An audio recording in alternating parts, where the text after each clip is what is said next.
is Marcus Toole, and it is April 22nd, and I am in my home orchard, huckleberry patch in my orchard. You see the buckets I have there, one that I sit on and one that I put the berries in.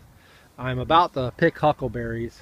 This is Vaccinium elliottii, which is a wild blueberry species. I want to talk about them kind of generally and about the whole issue of planting wild, I guess any species of wild edible, and putting it in your yard and for fruit, especially if it's a fruit tree.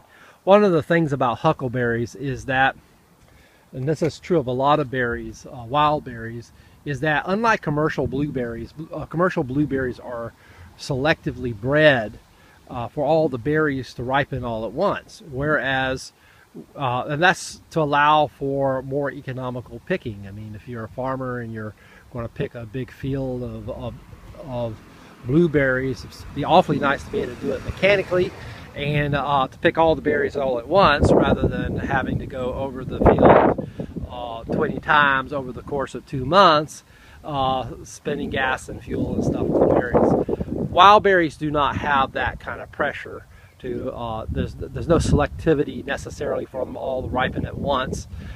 There would be advantages and disadvantages in the wild, but the strategy that the Vaccinium elliottii, this particular wild species, has is to ripen berries over a long season, because it blooms over a long season. Guessing the advantage of that is that these berries bloom so early that if they bloom over a long season, there's a better chance that at least some, if you have a late frost, some berries and the seeds in them will survive and you know, possibly make new baby plants. Anyway, as a result of that, to get a good crop of huckleberries, you really have to pick them a lot. I mean, I pick about every 2 to 3 days during huckleberry season. The huckleberry season lasts over a month. Another thing is the berry bushes that I picked, are moved to my yard, came from a pine tree plantation that's about 324 acres, and I dug up berry bushes from all parts of the plantation. I wanted to make sure, since huckleberries can make colonies of genetically identical plants, I wanted to make sure I didn't have a bunch of genetically identical plants for pollination purposes, but also I wanted to make sure that you know, some berries, since once again they're wild berries, some are way better than others. I didn't want a yard full of inferior berries. Instead, I have berries that are very good, and in this case a very early one like Dottie, which has a nice flavor and large berries on it, very good huckleberry. And yet I have this other one here that the berries are quite small. They're actually sweet. They're really sweet. In fact, they're super duper sweet, but they're so small that they're kind of a pain to pick.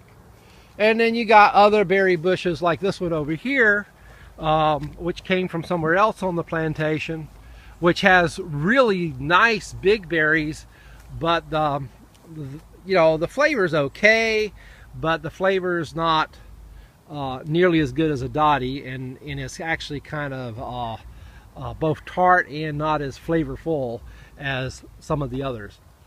Anyway, so there's lots of diversity here. Once again, this is a wild plant. Sometimes people ask, well, why did you plant so many over such a space? Well, there's a couple of reasons, and this just goes with planting berries in general.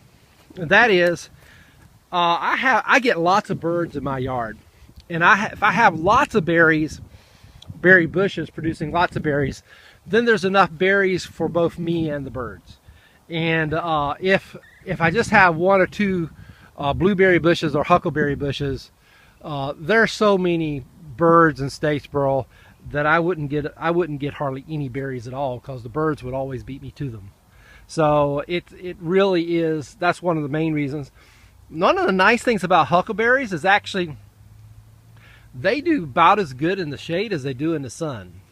I mean, they don't want intense shade, but what I have, they grow just fine under these two big pecan trees. Produce just fine, produce big crops of berries, and there aren't very many fruit trees that do that. So, you know, it's not like they're taking up space that would be very useful otherwise. So that's one good thing about them, and you do need lots of them. And the same is true.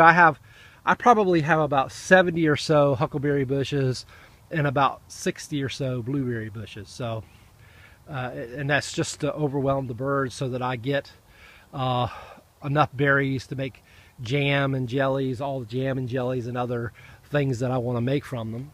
And of course the birds are going to get their share no matter what I do. It's a little better with huckleberries than with blueberries because the huckleberries, being under a pecan tree, there's a pair of mockingbirds that will build a nest under the pecan tree, and then they defend the berries. I want to show you these dewberries I have. This is Rubus hispida. These are actually growing, they're just wild.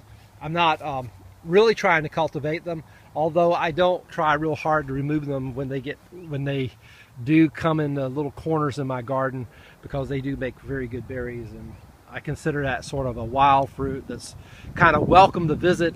In some places I just don't want it to take over.